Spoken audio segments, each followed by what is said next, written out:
Hi, this is Ed in San Diego, California. It's 12:27, about 7 p.m. at night here. And our special guest coming on in just a few minutes is Chris Exline, and he's based in Hong Kong. And so that's the other side of the world. It's going to be approximately 11 a.m. in Hong Kong. So we'll get to Chris in a few minutes, but I just want to give you a brief intro because we won't have time during the broadcast. He's the CEO and founder of a company called Home Essentials. It's known as a global leader in furniture rental and leasing since 1997. Home Essentials was the first company to take the concept of furniture rental global and now operates in 21 countries across Europe, Asia, Africa, India, the Middle East. In addition, Home Essentials established unique competencies and critical experience in post and active conflict areas, with showrooms and operations in Iran, Afghanistan, South Sudan, Djibouti, Libya, and now in the tragic Ukraine. And this is what the show is all about today. It's about Chris Exline and Home Essentials setting up in Ukraine way in advance, hopefully not too far away, but way in advance of the massive rebuilding, a Marshall Plan kind of endeavor that is sure to take place to rebuild Ukraine. Chris Exline wants to be involved. So stay tuned. We'll be right back. My very special guest today is currently in Hong Kong, but he's actually relocated his office to Ukraine, and that's the purpose of this show. Let's welcome Chris Exline. Hi. Good morning, Ed. Nice to see you again. Yeah, good evening to you. No, this is reverse. It's my evening, your morning. Mm-hmm. Okay, so today is December 27 here in California, and the time is 5 minutes past the hour of 7 p.m. And in Hong Kong, it's 11 a.m. plus on December 28th. So you're getting ready to celebrate the New Year in Hong Kong or in Ukraine?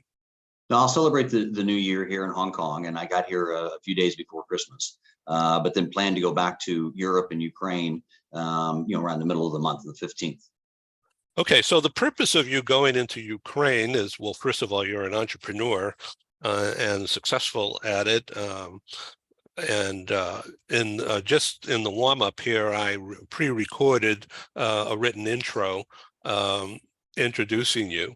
So I want to just go back to that a little bit and have you respond to a couple of quick questions here, Chris. Okay. All right, so you're a U.S. national. I think you're from Texas, right, originally? Chicago, but lived in Dallas for a while, yeah. Yeah, okay, good. And you relocated to Kremenets. Am I pronouncing that right? Yes, it's just fine. They'll be happy to hear it. Okay, so where in Ukraine is Kremenets? Okay, it's about 70 kilometers, about 45 miles north of Ternopil in the state of Ternopil. So it's closer to the Polish border. It's about 150 miles from the Polish border, about 100 miles, 150 miles from Lviv, LVIV, which is also on the border. Right. And is that area relatively safe? I mean, nothing is probably safe, but relatively speaking. Relatively, it is safe because there aren't any military installations, and the town of Kremenets, which is this beautiful town, has got only 20,000 people. So there isn't a strategic element for Russia to have its attacks. But having said that, as you and I have talked about before, and the world has seen, when Russia attacks the electrical grid, when 50% and 60% of the people don't have power or water, it brings the battle to every single household. Yeah, that's criminal. And I hope he gets what's coming to him. All right, so your special program is supplying mattresses. The program is called Rest Assured. And that's a terrific branding. Thank you. Little business school marketing employed there. But Indeed. Rest assured, that means that you're supplying mattresses, and so you're just not doing it retail. You're going through local government, other agencies, charities. yeah, so what happened was, when the invasion started on February 24th, like everybody, no one expected the resolve of Zelensky and the Ukrainian people and Ukrainian armed forces. So in mid-March, when it started looking like, Ukraine could actually not only withstand this, but possibly win and achieve victory, I went back to my experiences in Iraq, Afghanistan, South Sudan, Libya, Djibouti, where we had participated as a subcontractor, a secondary contractor, primary contractors in reconstruction. And in doing that, me and my team here in Hong Kong, where we're based, started looking at, okay, how could we participate in the reconstruction of Ukraine? Because when it does occur, it'll be massive, and the need is colossal. And and we're talking about a few $1 billion. We're talking about hundreds of billions. Hmm. And so with those hundreds of billions, we were looking at how do we get in there and get supportive in all of this. And we started, once the national government and some of the other councils learned that Home Essentials was going to be opening in Ukraine, we were contacted by some of these states if we would look at investigating opening our operations there. And so what happened was, I said, well, okay, since we manufacture our own brand of mattresses in China, mattresses consume way too much volume to ship by container. So I said, all right, let's do this. Why don't these local governments let me know if there's any idle, abandoned mattress factories that we could take over and see if we could restart those. And that's what led me to this small town of Kremenetz. We've actually gone in there and we have bought up the capacity of that factory. So we've saved those jobs. We're going to be adding jobs. But when you start producing mattresses, it's not like it's not many people in Ukraine are buying them at the moment. But we started working with the local governments and the city councils and mayors, and realized that even in this small town of Kremenetz, there are 20,000 people. All the men, most of the men are on the front lines, but there's still 3,500 refugees in this tiny little town. And they all need mattresses. So we started this program. It's like we don't know when reconstruction is going to start, but we need the factory to keep going. So we'll just start donating mattresses. And as people heard about that, I decided, okay, well, let's call it Rest Assured, because it's, because and we're focusing just on the mattresses. We're not focusing on dining tables or sofas or anything like that. And people said, how can we participate? So we came up with a program. All right, well, we're subsidizing the mattresses, but mattresses, delivery, and everything else for $100 US each. And so we put the first name, not the last name, the first name of the donor on the label, and we personally deliver it.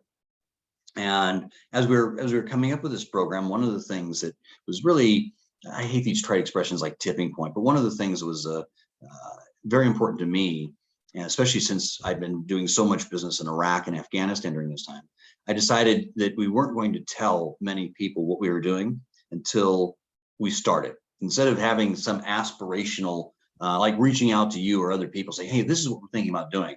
I said, no, let my actions be our statement. Let the actions. Good point. And so you threw out the number $100, and so, but you're making it for less than that, right?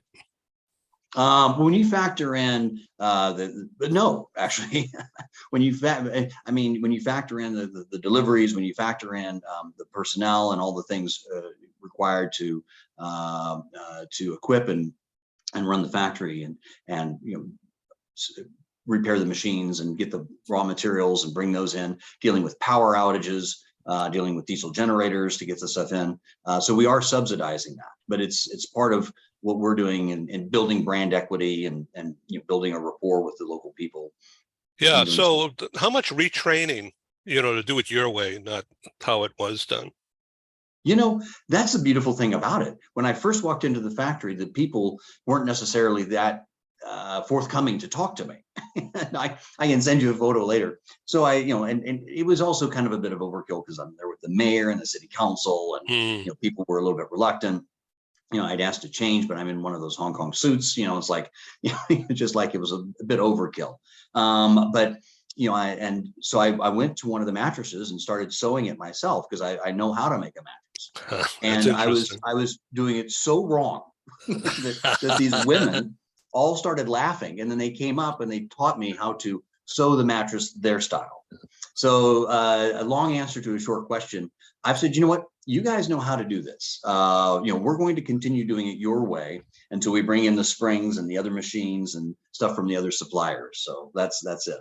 That was the So, beauty of this program. and they spoke English? No, no, So you had no, to go through an interpreter, or do you speak the language? I do not. I do Yeah. not. No, and that's the thing about it. I said, and friends of mine and employees and stakeholders all said this is crazy. And I said, no, you know what? I'm going, it's one thing to go in there and have some photos and deliver some mattresses and be in a factory. But I said, you know what? If the pain that these people are feeling is so acute and is so real, because I have the ability to do so, I said, I'm going to move me and my office, the CEO office, to Kremenetz. And that's been incredibly powerful as well for me and for the community. If I really believe in the future of Ukraine, if I really believe in the power of the people and the reconstruction efforts and in this factory, it's not me going in with a glass of Cavassier cheersing everybody. It's me being in there on the floor, learning how to sew, learning how to stitch, learning how to make sure the supply chains are there, and basically, and kind of our culture, take ownership. So that showed, in no uncertain terms, that you bought in. Yes, literally and figuratively, yes. Yeah. So I assume you found somebody local who could be a trusted interpreter with you at all times. It's when you've got, yes, that's the case, and we're now bulking up and hiring new staff since we are. I'm pleased to report last week the fully licensed, registered first foreign national company in the state of Ternopil to open up and be duly licensed and taxed before the end of 22.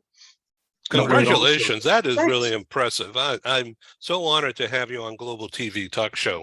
So let's continue about personal relating to your workforce, because Okay. they have loved ones they may not see again, or maybe already have experienced a loss. In this small town, 19 heroes have already paid the ultimate price for the freedom of their country. And Ed, I mean, in these small towns, everybody knows everybody. Right. It's not San Diego, but but in La Jolla, if everybody's connected somehow. Yeah, and everybody knows each other and knew their family. Correct. And feels their pain, feels the loss. So have you been infected by the power outages? Very much so. And that's one of the things. So how do you do that? You buy your own generator or what? Well, and one, there was, over Thanksgiving when I was there, I went 3 days without any power, without any water, without any heat.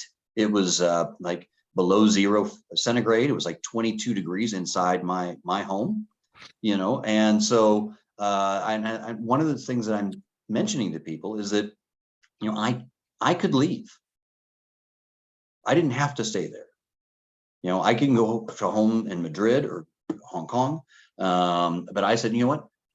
My like I said, my actions are my statement. I'm staying there. And I'm there with these people, and I'm not feeling their pain because, they've had personal loss, and husbands and fathers and sons are on the front lines, but yet I'm there. And even though I don't speak the language and things are done through an interpreter, that resonates with the local and regional people. I'm really impressed, but I'm not saying it to rub up to you here, but I'm just saying that your commitment is so authentic and so real. It's like like Zelensky, like. No. What he's done, and his speech before the joint session of Congress was I mean, you're in that business. That was he had to deliver, or needed to deliver, the speech of a lifetime to the American people, and 99 out of 100 was his score, at least. Yeah. You know Yes. what I'm doing. I agree. Yeah. Thanks. Well, all I'm doing is I'm there because, quite frankly, I mean, do I want to be at a conference talking about this, or do I want to really be with these people and do it? And I'm blessed that I've got support at home to do it. I'm blessed that I've got the wherewithal to do this, to subsidize this, to make sure that we lay the foundations for all of this without any care of revenue for when victory does come. And so, you know, like I say, if you have a chance to make a difference, that's a chance you have to take. Speaking with Chris Exline, Home Essentials is the company. Is it the same company name that you're using in? Yes. Yeah. Okay. Yeah. Good. Yeah.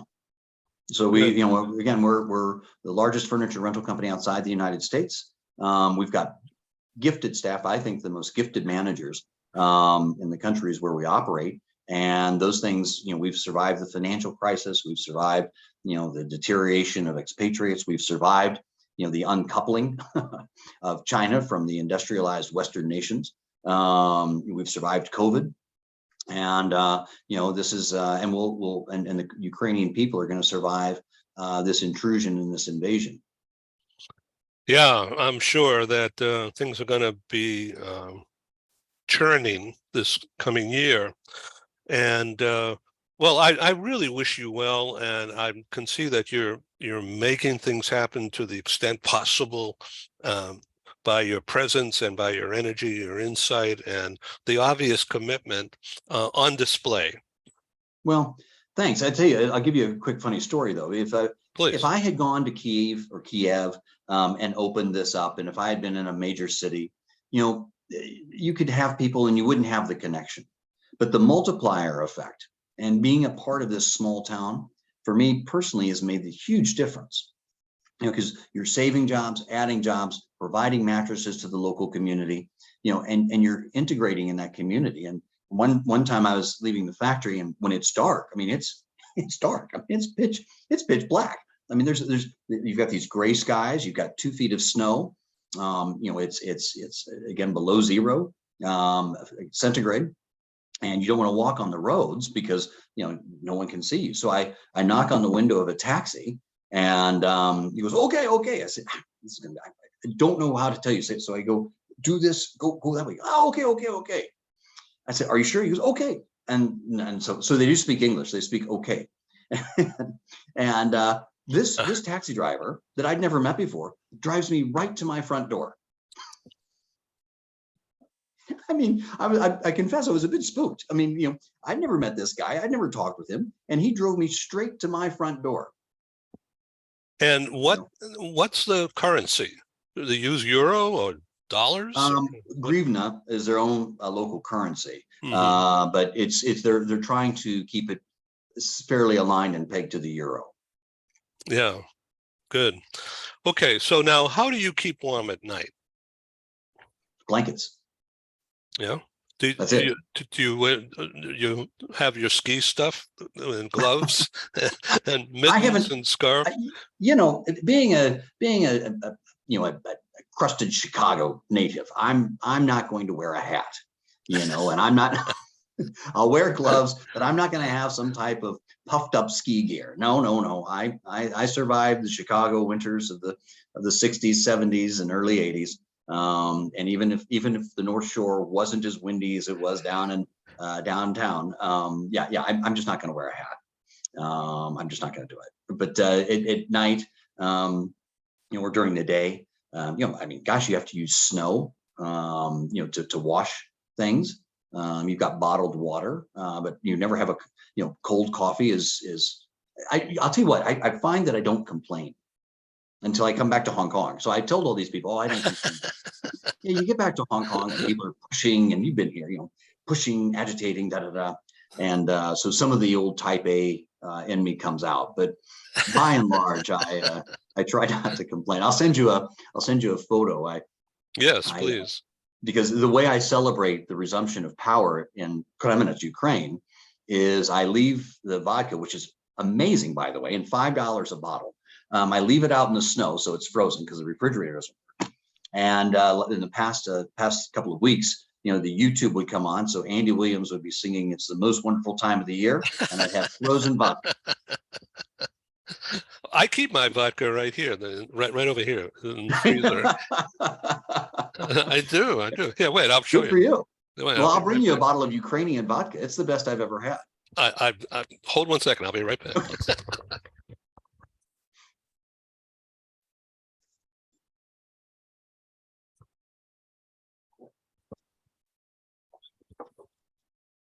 But I don't know whether you're familiar in the U.S. with Trader Joe's. It's The supermarket chain. yeah.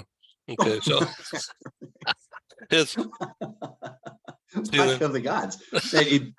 Yeah, that's a super big gulp there of vodka there for you. I know.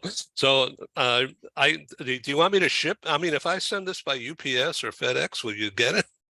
No, actually, I should be Actually, you don't sending need it because you get your own, right? Yeah, it's better than Grey Goose or Belvedere or Oh, wow. yeah, Yeah. and Wow. $5 a bottle.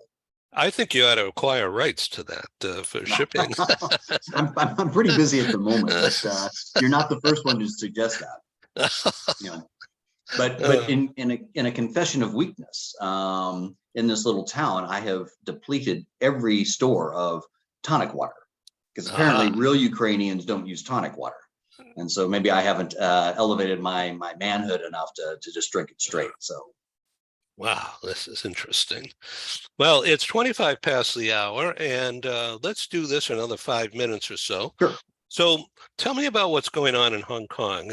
I mean, this is not a political show, it's strictly business, but there's so Yes. many business people from around the world in Hong Kong, or at least there have been. Are they still there? Many have left, Yeah, and not through the natural churn that we know about in corporate relocation. It's yeah. just a lot of these big companies have said that there's far too much uncertainty, and you can't, for the past 3 years, you cannot manage a regional business if no one can travel. So they went either back home or they went to Kuala Lumpur or Singapore? Most Singapore and Dubai have been the largest Yeah, beneficiaries, right. but basically the other thing that people don't seem to understand is not so much the pandemic. It's for the past 20 years, there's been this global dynamic, this engine of China and the Western Right, companies coming in, China producing right. exports, an integration of that supply chain, which you've spoken so eloquently about on many occasions. Okay. That's over. And this isn't a political statement. That's a fact. The China and the West, that decoupling will never occur. So in 2000 or 98, You mean will never happen again? never happen again. Yeah. Okay. The rush of multinationals into China, the building of factories, the Right. introduction of brands. Shenzhen, I remember that. Yeah, but it's the entire country. So the Western industrialized nations, the Japanese companies, if they're already there, they'll eke out their existence, but it's not a growth story anymore. So the role of Hong Kong, which was unique in bridging, East and West, that doesn't exist anymore. So it's a confluence of factors of a government's decision on how to protect its people during COVID. I hope Right. that's diplomatic enough. Uncertainty for expatriate companies and families on how they can get in and out. Increasing their right to have stricter security laws, and the absence of a growth story for China. So Hong Kong will bounce back only through in introduction of more people from the mainland. It won't be the Western relocation story that you and I have known for the past 25, 30 years. So that's an interesting story, boy. And Yeah, so expensive I one. I thank you very much for your time here in the My pleasure. middle of your busy day, and I invite you to consider becoming a member of the Global Press Club and come back and play with me on TV shows once a month or so, and let's keep this story going. Ed, I would love to do that, and I will become a member because I That's cool. strongly approve of what you're doing, and I think that there's a lot that all Thank of you. us can learn. Thank you. You're welcome. You've earned it. But I think there's a lot all of us can learn because we're starting this story at the inception. Yes. You know, Entrepreneurial and risk. it's not really entrepreneurial. I mean, I've rebuilt. I furnished the green zone. I was a designer of President Karzai's pal. I mean, I did all these things in Kabul. I set up the government in Juba and El Fashion, South Sudan. So you see these things through the eyes of your experience. And that's why I said, I don't want to just go in once they have victory and say, oh, hi, happy victory, here we are. Yeah. No, I'm going in at the beginning to lay the groundwork and foundation for something that I'm convinced will eventually happen, which is victory for Ukraine. You are the authentic thing here, and I can learn Thanks. from you. Let me tell you, a lot of people can. Ed, we've been learning from each other for the past 25 years. I remember the first times, but you know what? I've been learning how to be a happy TV talk show host and I'm having so much fun at it. And the revenue is beginning to happen, but slow and coming, I'll tell you. But my costs to produce these kinds of shows are like almost nothing.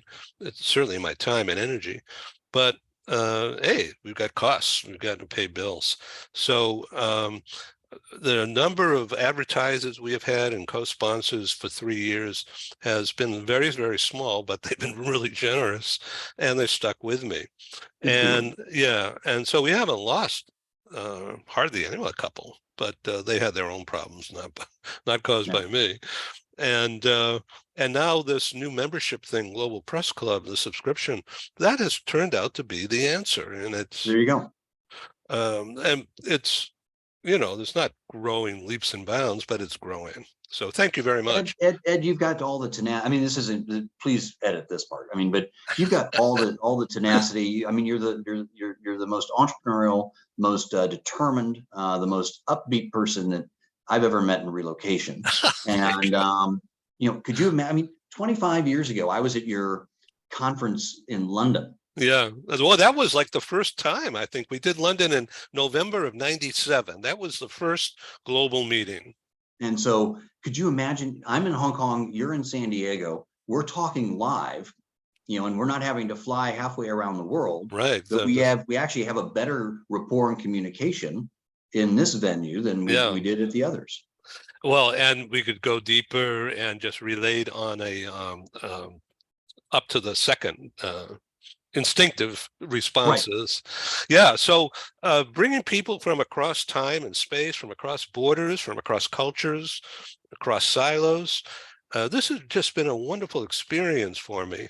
And so now we're beginning to take a bite, and we're going to do what I call VIP meetings beginning in May, maybe a little sooner, but May and then June. In May, we're going to do a VIP meeting, virtual in-person VIP, which means we're going to go to London and we're going to be in a club setting, have a few people who pay attendance, and get up and speak. But simultaneously, we're going to use Zoom and helping the speakers and the sponsors maximize their exposure and at minimum cost. And of course, we get the recording and we can reuse the event going forward. So we're going to do that in London, in Paris, in Hamburg, in Zurich, and in Milan, all during May. And then in June, early June, we're going to do Montreal and Toronto. And then we'll spend some time in the US, of course, and then Mexico City, and very possibly in Panama, as well as in Sao Paulo and Rio. And then I don't know if we'll get to Asia, but it certainly would be great. Well, that's all exciting. It's good to know that you're going to be airborne again and on the road. But with regards to what thank you for this opportunity today. I think you're the expert. I'm not, but I think that we haven't spoken in all these years, but yet the conversation and communication just naturally flowed, didn't it? It's wonderful for me. Yeah. Okay. So Thank you. let's, I'll become a member, but if you have an interest to just have like updates on, what's happening on the ground, Yes. I would love to participate on that. How about we could do audio, we could do video. If you're not comfortable with the camera, we could just Is there do. something on my face? No, you're a good-looking guy, and I'm almost 60, but 50, let's do video. I think the video is more impactful, yeah. but you decide. It's your program. I love this, okay, because Okay. it's great, but it also comes with an audio component, which we're going to turn into a radio show. Okay. For it just broadens the reach. So I'd like to send you a memo with more info, but very quickly, I'd love to do 10, 15-minute weekly updates, and maybe at a special time, so that you don't have to think about it. Thursdays or whatever, Provided we have power. Yeah. Okay. That'll be part of the story. Yeah. I mean, yeah, if there's no, I mean, it's when you have no power, no lights, All right. I can't no even imagine. internet, Yeah. you've got nothing. You've nothing. It's just you, a candle, and blankets and vodka. So you're close to Chernobyl. Is that power plant? Good point. Yeah. Chernobyl. Yeah, Chernobyl. But I see in the map that Chernobyl's north of Kyiv, near the Belarusian border. Yeah. We're in the west. So if you look at if you start by looking for the city Lviv, Lviv, yeah, and then just go east northeast a little bit. Okay, this is great. Chris Exline, I thank you for being on Global TV Talk Show. We'll get this over to you in my tomorrow. Thank you, Ed. And it's going to go worldwide. Well, So, Ed, thank you very much. And as an upcoming member, I'm glad to be a part of the club. Yeah, well, thank you very much. Listen, rest assured, I want to be able to use the right verbiage. If you want to shoot me a special release or something, in addition to what I just picked up earlier today from Google, I just typed in "rest assured Ukraine" and it came right up. There we go. Well, that's the other thing. I mean, I know you got to go, but I've been always doing this as a business, and I've not wanted to be like an NGO or sponsor the children type fund.